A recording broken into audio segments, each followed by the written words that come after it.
Assalamualaikum warahmatullahi taala wabarakatuh.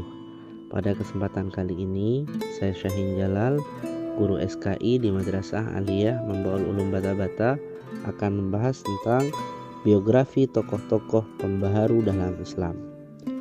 Pembaruan dalam Islam adalah upaya-upaya untuk menyesuaikan paham keagamaan Islam dengan perkembangan baru tentunya.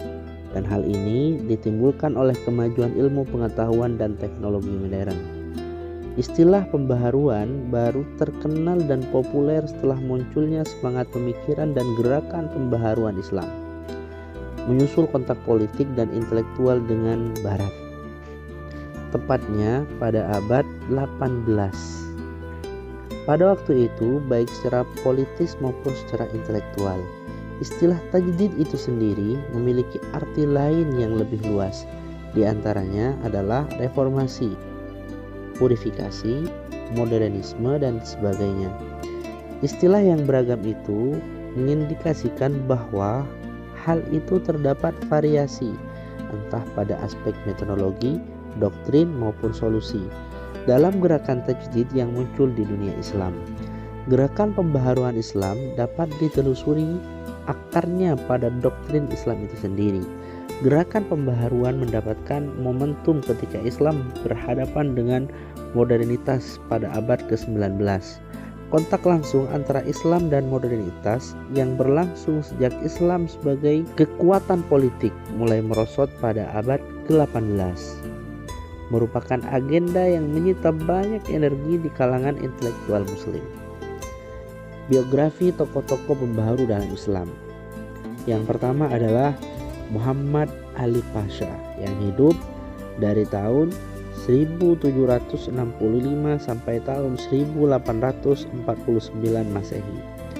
Muhammad Ali Pasha lahir pada bulan Januari 1765 di Kawalla Albania, Yunani, dekat pantai Makedonia, dan meninggal di Mesir pada tahun 1849 Masehi. Negeri ini telah menjadi bagian negara Daulah Utsmani sejak ditaklukkannya oleh Sultan Muhammad II Al-Fatih pada tahun 857 Hijriah atau tahun 1453 Masehi, dan baru dapat melepaskan diri dari kekuasaan Istanbul pada tahun 1245 atau 1829 Masehi. Ayah Muhammad Ali Pasha bernama Ibrahim Aga, seorang imigran Turki kelahiran Yunani. Sejak kecil Muhammad Ali Pasha memiliki keterampilan dan kecerdasan luar biasa. Dalam perjalanan karirnya, banyak usaha yang dilakukan untuk memperbaharui atau memodernisir keadaan umat Islam yang telah jauh tertinggal dari negara-negara barat. Setelah besar, ia bekerja sebagai pemungut pajak. Karena kecakapannya dalam pekerjaannya, ia menjadi kesayangan gubernur Daulah Utsmani setempat. Akhirnya ia diangkat sebagai menantu oleh gubernur tersebut, dan mulai dari hal itu, karirnya semakin meningkat. Muhammad Ali Pasha diangkat menjadi menantu gubernur Utsmani di tempatnya bekerja setelah masuk dalam dinas militer. Ia juga menunjukkan kecakapannya dan kesanggupan sehingga pangkatnya cepat naik menjadi perwira. Ketika pergi ke Mesir, ia mempunyai kedudukan wakil perwira yang memimpin pasukan yang dikirim dari daerahnya. Setelah tentara Prancis keluar dari Mesir di tahun 1801, Muhammad Ali Pasha turut memainkan peran penting dalam dunia politik. Muhammad Ali Pasha mewariskan peninggalan yang megah di perbukitan Jabal Mokotom. Dengan mengarahkan desainer Yunani bernama Yusuf Busna, akhirnya ia berhasil membuat masjid indah dengan corak menara Turki yang berwarna putih perak. Masjid tersebut dari bahan marmer yang menawan. Penduduk Mesir menamainya sebagai Masjid Alabaster. Muhammad Ali Pasha meninggal dunia pada tahun 1899 Masehi di Alexandria. Kemudian jenazahnya dimakamkan di komplek Masjid Alabaster. Muhammad Ali Pasha 1765 sampai 1849 Masehi melakukan pembenahan ekonomi dan militer di Mesir. Atas saran para penasehatnya, ia juga melakukan program pengiriman tentara untuk belajar di Eropa. Pemerintahan Muhammad Ali Pasha menandai permulaan diferensiasi yang sebenarnya antara struktur politik dan keberagaman di Mesir. Muhammad Ali Pasha berkuasa penuh. Ia telah menjadi wakil sultan dengan resmi. Di Mesir dan di rakyat sendiri tidak mempunyai organisasi dan kekuatan untuk menantang kekuasaannya. Muhammad Ali Pasha mendapatkan kepercayaan sebagai pemimpin militer pada era Daulah Utsmani dan menjadi seorang pemimpin tersohor kebanggaan negara Mesir, terutama dalam merevolusi negara tersebut menjadi sebuah negara industri dan modern. Bahkan, orang Mesir sendiri mengenalnya sebagai seorang pahlawan. Muhammad Ali Pasha adalah pendiri Daulah Mesir yang keturunannya memerintah Mesir sampai tahun 1952. Kemunculannya di Mesir tahun 1799 sebagai salah seorang di antara 300 orang anggota pasukan yang dikirim Albania atas pemerintahan Sultan Utsmani untuk mengusir Prancis. Pada awalnya, ia berkedudukan sebagai penasehat komandan pasukan Albania. Karena kecakapannya dalam memimpin, maka diangkat menjadi komandan penuh.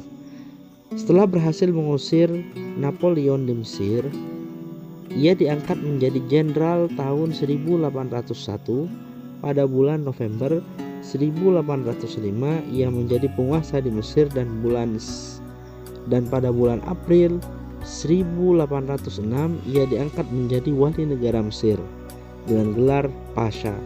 Beberapa pembaruan dilakukan Muhammad Ali Pasha dalam bidang militer. Setelah Prancis dapat diusir Inggris pada tahun 1802 Masehi, Muhammad Ali Pasha mengundang Saif, seorang perwira tinggi Prancis, untuk melatih tentara Mesir. Pada tahun 1815 Masehi, untuk pertama kalinya Mesir mendirikan sekolah militer yang sebagian besar instrukturnya didatangkan dari Eropa. Tidak hanya itu saja, namun ia juga banyak mengimpor persenjataan buatan Eropa seperti buatan Jerman atau Inggris, terinspirasi dari pelatihan militer bangsa Eropa. Muhammad Ali Pasha kemudian melatih militernya berdasarkan Nizam Al-Jadid atau bisa disebut dengan peraturan baru. Tentara Mesir diatur dengan disiplin dan mulai memperkuat dengan menjadikan para petani luar daerah untuk mengikuti wajib militer. Upaya itu ternyata cukup berhasil untuk menjadikan kekuatan militer Mesir semakin berkembang. Yang kedua, di bagian ekonomi dan sosial. Muhammad Ali Pasha sangat memahami bahwa di belakang kekuatan militer mesti harus ada kekuatan ekonomi yang sanggup membiayai pembaharuan, terutama di bidang militer dan bidang-bidang yang lain. Jadi, dua hal yang penting baginya termasuk ekonomi dan kekuatan militer, kedua-duanya harus dikedepankan dengan cara melatih dan mendatangkan ilmu-ilmu modern. Untuk meningkatkan perkembangan ekonomi, Muhammad Ali Pasha juga membangun sistem irigasi sehingga hasil pertanian menjadi lebih baik. Mesir adalah negara yang tergantung dari pertanian. Oleh karena itu, di samping memperbaiki irigasi lama, ia juga mengandalkan irigasi baru, memasukkan penanaman kapas dari India dan Sudan. Usaha Muhammad Ali Pasha yang hebat adalah menyelesaikan pembangunan sebuah terusan kuno yang menghubungkan antara Alexandria dengan Sungai Nil. Menurut beberapa sumber, upaya tersebut diawali dengan penggalian yang menggerakkan kurang lebih 100.000 petani Mesir.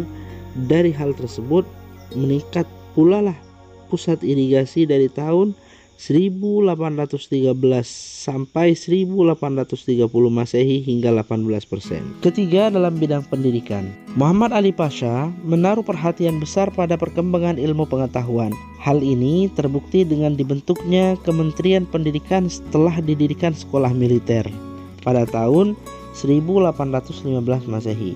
Sekolah teknik pada tahun 1816 Masehi, sekolah kedokteran pada tahun 1827 Masehi, sekolah pertanian dan apoteker pada tahun 1829 Masehi, Sekolah Pertambangan pada tahun 1834 Masehi, dan Sekolah Penerjemahan pada tahun 1839 Masehi. Selain itu, ia juga banyak mengirim pelajar ke Prancis untuk belajar pengetahuan berupa sains dan teknologi barat dari Prancis. Menurut catatan sejarah, ia mengirim 311 pelajar Mesir ke Italia, Prancis, Inggris, dan Australia dengan mengambil disiplin keilmuan yang beragam seperti kemiliteran, ilmu administrasi, arsitek, kedokteran, dan obat-obatan.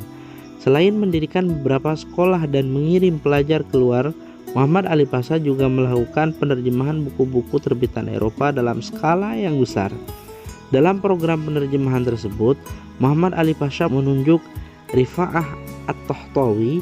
Dalam masa kepemimpinan Rifa'ah, sekolah penerjemahan berkembang lebih baik dengan menggencarkan penerjemahan buku-buku barat seperti buku filsafat, ilmu militer, ilmu fisika, ilmu bumi, logika, antropologi, ilmu politik, dan lain sebagainya. Muhammad Ali Pasha menerbitkan majalah Al-Waqa'i Al-Misriyah, Berita Mesir, berbahasa Arab pertama kalinya pada tahun 1828 Masehi. Majalah ini merupakan majalah resmi yang diterbitkan oleh pemerintah.